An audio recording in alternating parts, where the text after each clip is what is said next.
তো বন্ধুরা আজকে কিন্তু আমি চলে এসেছি কল্যাণীর কুলিয়াপাট ধামে। হ্যাঁ বন্ধুরা, আজকে কিন্তু আমি আপনাদেরকে যেই পৌষ মাসের দ্বিতীয় একাদশীতে যে কুলিয়াপাট অপরাধ ভঞ্জন মেলা অনুষ্ঠিত হয় তার শেষ মুখর প্রস্তুতি পর্ব দেখাতে চলেছি, এবং আপনারা এখানে কিভাবে আসবেন এবং আপনারা এখানে কিভাবে পুজো দিতে পারবেন, পুজো দেওয়ার নিয়ম কি রয়েছে, আর তার সঙ্গে মেলার প্রস্তুতি কতটা এগোলো এবং কবে থেকে মেলা শুরু হবে, এই সমস্ত কিছু কিন্তু বন্ধুরা আজকের ভিডিওতে আমি আপনাদেরকে জানাবো।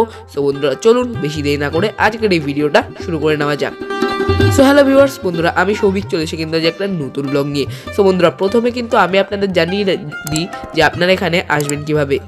বন্ধুরা এখানে আসতে গেলে আপনারা ট্রেনে করে এলে সর্বপ্রথমে আপনাদের কল্যাণীগামী যে কোনো ট্রেনে করে চলে আসতে হবে কল্যাণী মেন স্টেশন। যেই সকল ট্রেনগুলি কল্যাণীতে আসে সেই সমস্ত ট্রেনের নাম কিন্তু আমি স্ক্রিনে দিয়ে দিচ্ছি, আপনারা এগুলোর স্ক্রিনশট তুলে নিতে পারেন। এরপর বন্ধুরা আপনারা স্টেশনে চলে এলেন এবং স্টেশন থেকে কিন্তু ডাউন প্ল্যাটফর্ম থেকে আপনাদের বাইরে বেরিয়ে আসতে হবে, এবং ডাউন প্ল্যাটফর্ম থেকে বাইরে বেরোনোর পর সংঘম সিনেমা হলের দিকে যাবেন এবং সেখান থেকে কিন্তু আপনারা অটো পেয়ে যাবেন। সেখান থেকে মাথা পিছু 10 থেকে 15 টাকা ভাড়া দিয়ে কিন্তু আপনারা চলে আসতে পারবেন কল্যাণী কুলিয়াপাট অপরাধ ভঞ্জন ধামে।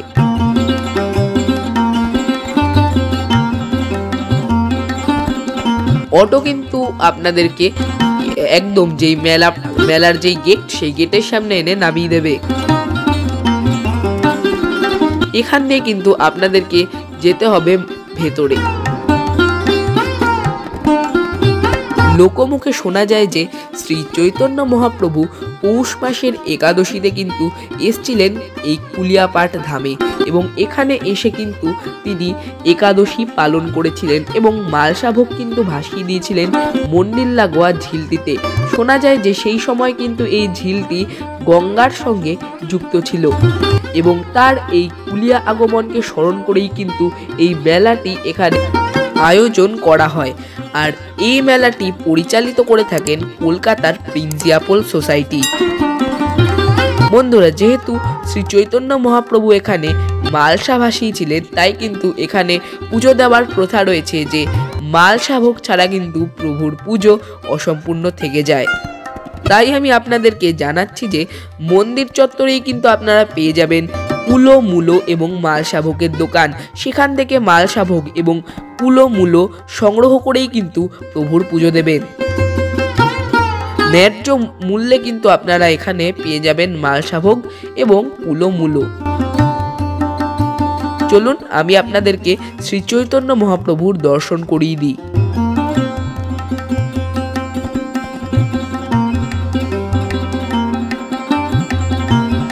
মেলার সময় কিন্তু ভক্তদের ভিড় দেখার মতন হয়। মন্দিরের গর্ভগৃহে রয়েছে শ্রী চৈতন্য মহাপ্রভু এবং রাধাকৃষ্ণের খুব সুন্দর বিগ্রহ। এটিই কিন্তু এখানে নিত্য পুজো করা হয়ে থাকে।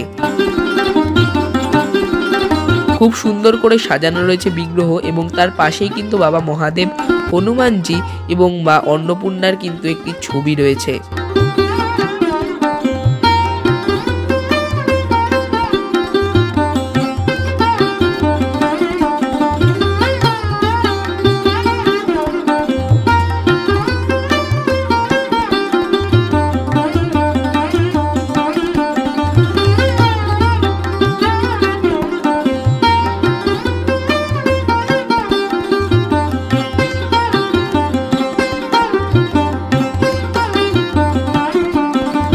এখানে কিন্তু রয়েছেন বৃন্দা দেবী, এবং তার পাশেই কিন্তু আপনারা এখানে দেখতে পেয়ে যাবেন অপরাধী চাপাল গোপালের সমাধি মন্দির।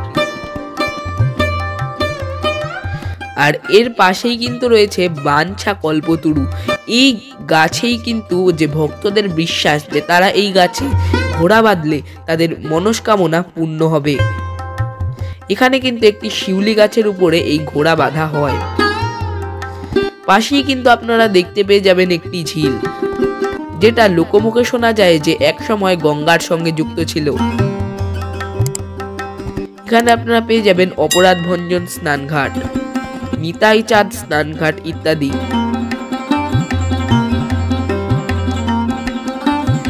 মেলার সময় এলে কিন্তু আপনারা এখানে পেয়ে যাবেন বাদাম থেকে শুরু করে বিভিন্ন মুখরোচক খাবারের দোকান, জিলেপির দোকান।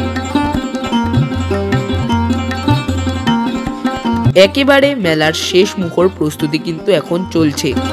তো বন্ধুরা চলুন আজকের এই ভিডিওটা কিন্তু এখানেই সমাপ্ত করা যাক। ভিডিওটা ভালো লাগলে কিন্তু ভিডিওতে অবশ্যই একটি লাইক করবেন, কেমন লাগলো কমেন্ট করে জানাবেন। ভিডিওটা বন্ধু পরিবার আত্মীয় স্বজন সবার সঙ্গে শেয়ার করে দেবেন। আপনি আমার চ্যানেল নতুন থেকে থাকলে আমার চ্যানেলকে কিন্তু অবশ্যই সাবস্ক্রাইব করে দেবেন এবং অল নোটিফিকেশনটা কিন্তু অবশ্যই অন করে দেবেন, যাতে আমাদের নিত্য নতুন আপডেটেড ভিডিও সবার আগে আপনাদের কাছে পৌঁছতে থাকে। আজকের জন্য এই পর্যন্ত, সবাই ভালো থাকবেন, সুস্থ থাকবেন, নমস্কার।